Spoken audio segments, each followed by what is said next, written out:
avec le Grand Tunis. Les études de trafic ont aussi mis en évidence la nécessité à moyen terme de prolonger cette route avec une rocade nord à la ville pour absorber une partie du trafic d'entrée à la ville à travers la RN11.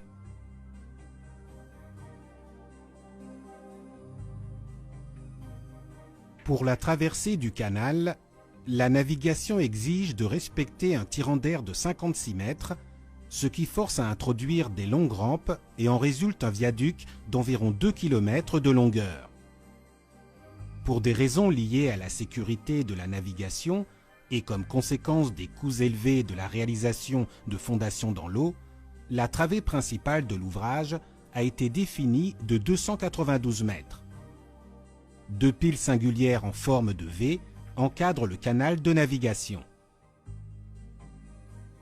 Le viaduc, avec ses 69 mètres de hauteur, respecte aussi les restrictions imposées par la proximité de l'aérodrome Sidi Ahmed, qui limite la hauteur maximale de l'ouvrage à 95 mètres.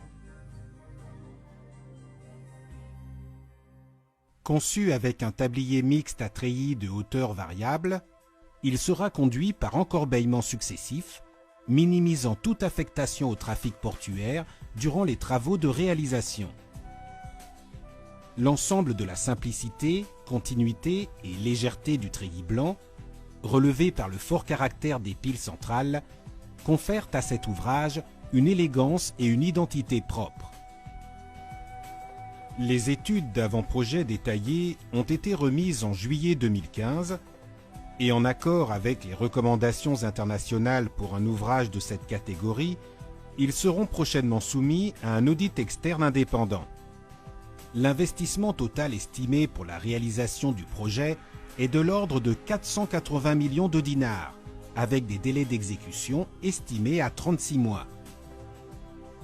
Récemment, la Banque européenne d'inversion a donné feu vert aux études complémentaires qui permettront de prolonger la nouvelle liaison au-delà de l'échangeur avec la RN11 sur une longueur d'entre 2 et 3 km, offrant un nouvel accès à la ville de Bizerte adapté aux prévisions de demandes futures.